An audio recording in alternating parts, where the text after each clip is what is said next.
As Hell's Bells toll, we welcome the Hall of Famer, the Cy Young Award runner-up. Did you actually win one? You didn't win it. You should have won it. You were the runner-up in 1998. It was Rob because a couple of voters kept you off the ballot, but they were idiots. Trevor Hoffman is with us here on 97.3 The Fan. Hi, Trevor. Good morning, fellas. Nice to be with you. Good to see you, man. 2024 Fantasy Camp. This is fantastic. We made it. You made it yesterday. You're inside, too. They don't have you outside freezing, which is great. Well, that'll be us in about a month. We'll be out there. When the big boys come to town. When the big boys come in. We point out, we get the run of the place here. We can go anywhere we want. When we come back, I feel like a kid. We were like handcuffed to the table. Wait, I was in here. I was right there like a month ago. Come on. I remember walking in and Paulie said, I was going to grab a water. He said, you can't go in there. I'm like, oh, my. I know where it's at, though. I guess I'll just die The then. fridge is full. Nobody's touching it. Man, it's good to see you again. The last time I saw you, Trevor, and I've been dying to talk to you about it since May of last year.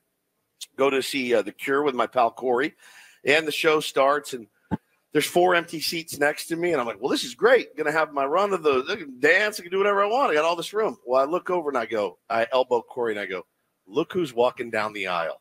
And it's Trevor Hoffman, it's your wife, Tracy, and it was Brad Osmus and his wife. You got it. And you guys roll in. And when I say that Sorry we took your dance floor. Oh, I'm fine. I got to say, you're maybe the last person I thought I would see at a Cure concert. But you said something to me that night that I've been dying to talk to you about. So we're watching the show, and it's incredible. Trevor puts his arm around me. He goes, you know what, Woodsy? He goes, that's all I ever wanted. And I go, what do you mean? And he goes, that. I just wanted to sing or play drums or guitar. And I looked at him and I go, you're in the Hall of Fame. You're fine. You're good. Like, you can't have it all. You're always tempted about something that you don't have a grasp on. Of course. You know what's going to be fun today is like Jake and Glenn are going to play. It's going to be great. It might turn into karaoke and will really stink, but I brought my guitar if you want to try to pick on that as well. But that's all I ever wanted. Remember, there's a reason. Is that true? I think it's just, my dad being a singer and a big part of his life, I appreciated the arts and I appreciated kind of the talent that takes. The work is still the work. I mean, 100%. It doesn't matter what profession you're in. But I appreciate music. And, to be able to make great music is something that I think is underrated. So why didn't you? I didn't have the patience, and maybe that side of the brain wasn't overtaking the other side of the brain. And, I picked up a guitar, and my fat fingers just don't work, and the frets, messed it up. Yeah. My mom had me take piano lessons at like 8, 9 years old, and I'd have to come in at 2 o'clock after we got home from school, and everybody's playing wiffle ball outside. And I'm like, Mom, I just, everybody's playing ball outside. That's what I want to do. And she goes, look, you make your decision after our first session of, lessons. And you do what you want, but if you don't stick with it, you're going to regret it. And sure enough, we'd come back from road trips, and we might be waiting on bags or something in a hotel room or in the hotel lobby, and there's a piano, and someone would walk over. Mike Tompkins would go over and pick it, and it brought everybody over. And it's such a powerful tool that I wish I would have stuck with. I know part of the Hoffman legend, and I've heard the story before. Your dad was the singing vendor at the Big singing A. Usher. The singing usher at the Big A. Now, did he sing professionally as well outside of that? I don't think I ever heard that story. He did. He was part of a group called the Royal Guards. He served the Marines in World War II as an older gentleman, but he was previously a singer, traveled the world, and then after the war went back to singing world fairs and New York, did some stuff with singing cowboy. That was another connection with the Angels. And so he was really good at what he did. And the baseball story outside of being the singing usher and, traffic would get crazy on I-5. He'd always have his harmonica and they'd come to him. He was like the first closer of the family, late relief, singer, if you will. They go, hey, Ed, our singer's stuck in traffic. He's not going to make it. He goes, give me 5, tunes up and goes out and takes care of the national anthem. But wow. Glenn, when he was a high school senior, Joe Stevenson, the head scout, big scout with the Red Sox back in the day. Glenn goes, hey, if I make it to the big leagues, I'd like you guys to fly my dad out. And he ran up the flagpole and they probably did some background check, make sure he was Roseanne Barr or something like that. Yeah. And sure enough, they go, you know what? That'd be great, Glenn. You make it to the big leagues. Sure enough, we'll do it. And it coincided with Carlton Fisk's first game back in Fenway when he was with the White Sox. And you have Harry Carey announcing the game, recognizing my dad, young Glenn Hoffman, shortstop's dad, going to sing the national anthem today. And he belts it out, and they run off the field together, and they used that in my retirement ceremony almost 40, 50 years later. It was incredible. Incredible story. That, and for me, for you, it was just another concert. I got to watch one of my favorite bands with Trevor Hoffman, Hall of Famer, arm around me, singing Just Like Heaven, a moment I will never, ever, ever, ever forget for as long as I live. It was. I love that band. I wanted to see him. I hadn't seen him in forever. And now it's my favorite show I've ever been to. They were so good. They sound perfect. Close your eyes. You're thinking you're listening to a record. That's exactly right. Yeah. It was perfect. So what's talking to Trevor Hoffman here, if you didn't know, here on Ben and Woods, what are you doing now? I know what is your role with the San Diego Padres, and how is that going? Yeah, I think it's kind of a similar special assistant role. We'll be involved in the community in San Diego. I'll be out in spring training. Hopefully, I have to still talk with our new manager, Mike Schilt. Yeah. I'm sure he's got bigger fish to fry than worry about whether Hoffy's coming to camp, but I'll have my fire pit ready to go. I'll be in town. He's pretty thorough. He'll get to you. He'll get your thoughts on everything. I'm excited to still be a part of it, and looking forward to the Pods having a good year. What was your takeaway? Obviously, last season was disappointing with such the high expectations, and yet I think expectations should remain high. I know if people disagree with me. I know there's Padres fans. Well, all of a sudden, all right, I'm not going to expect anything this year. Juan Soto's been traded. Blake Snell, free agent, he's gone. Josh Hader is gone, and it turns around. I look, at the names that are going to be in there in a few weeks, and my expectations are still fairly high for this team. I couldn't agree more with you. I think the cupboard is far from being bare, and the opportunity that some of the people that are going to come into our organization that they're going to have is going to be one that they can run with. So, anybody can be beaten on any given day. And the expectation, I think you look at, okay, they didn't play great as a club last year. It's not going to be the same guys, so therefore we should expect less. And I think it was a weird year. The fact that they weren't able to come together and get much over 500 baffles me. I think it baffles our whole fan base. We constantly were waiting for that 17-game run like they had at the very end, but at least that was happening. And then you look up and you go, they only too shy of 500. That's crazy. But the expectations should still be what they are, and go after that big juggernaut up north. And it is what it is. Anybody can get beaten. It's a long season. My thing is, I'd like to see the postseason changed. Like, okay, I get we're going to have to fight for a division and what have you, but I just don't like that big gap that the number one teams have. Okay, I hate the format.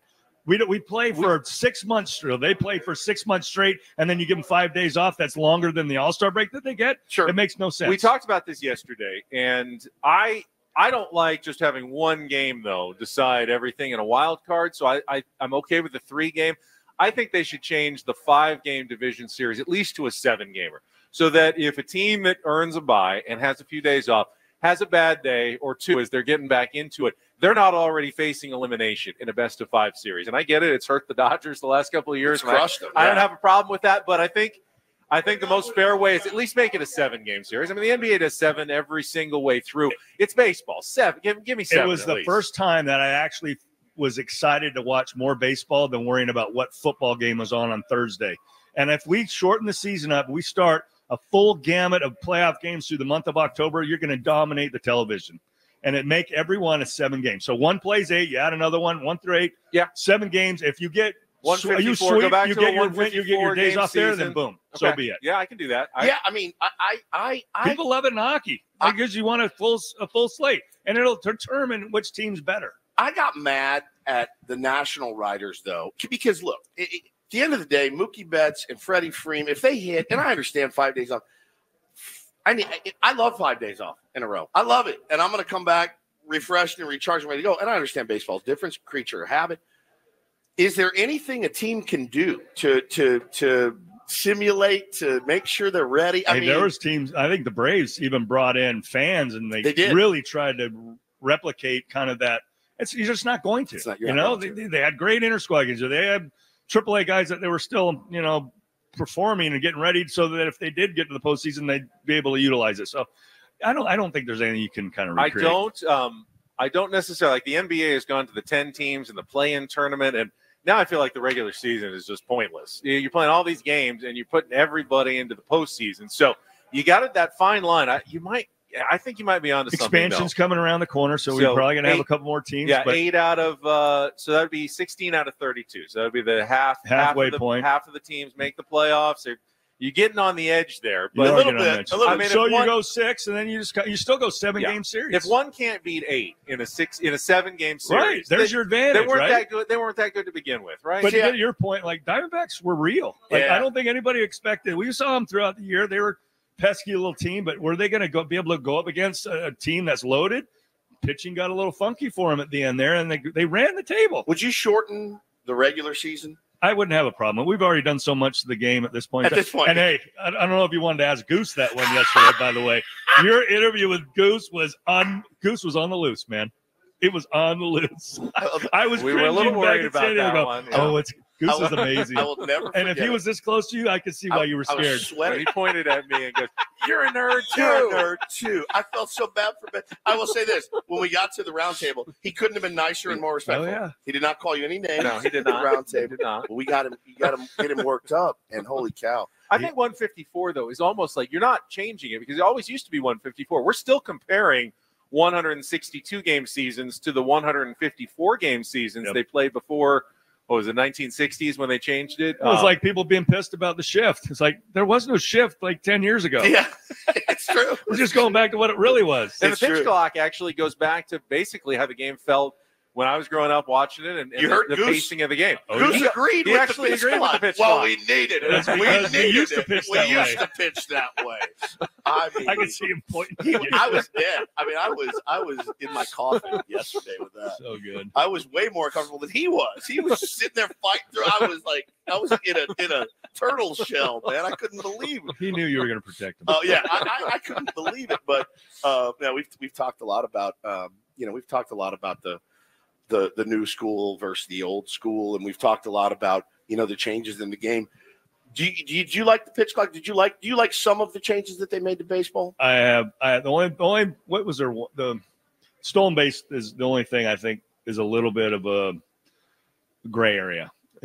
Only being able to utilize a pickoff twice before they can have the freedom to go is something that I think is a little skewed. I have no problem with the pitch clock. I have no problem with going back to no shift. Because, I mean, you guys know where the ball's going, and if they just pound you in, you're going to have a hard time, unless you're T. Gwynn, having a hard time hitting the ball inside out and go the other way. Just matter of fact.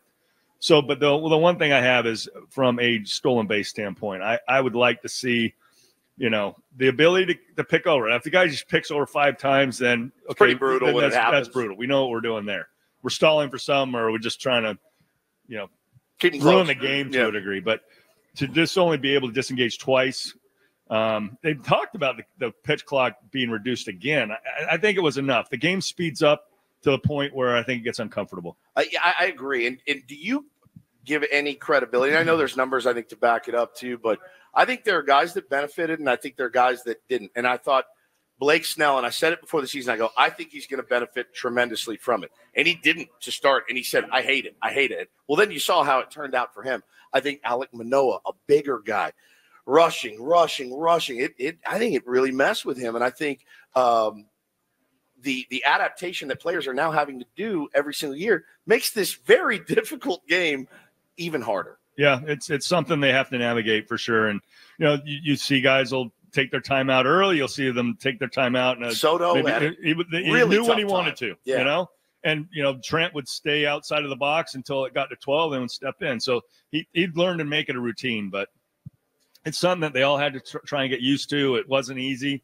I think they did a nice job in a fast situation to get ready for it. Minor league guys have been doing it for, years. They've implemented it, but, it's something that you don't want to force feed too many things. But going back to the 154, I don't think that would be. You're talking about 2 homestands. Before you go, Trevor, I've got one thing I did want to ask you. And since you manned the 9th inning for the Padres, there's really been a string of just all-star closers, one after another. Heath Bell's here, Josh Hader last season, in between. I mean, Kimbrel, Houston Street, Mark Melancon had a great year. Padres have been blessed in the 9th inning for 30 years.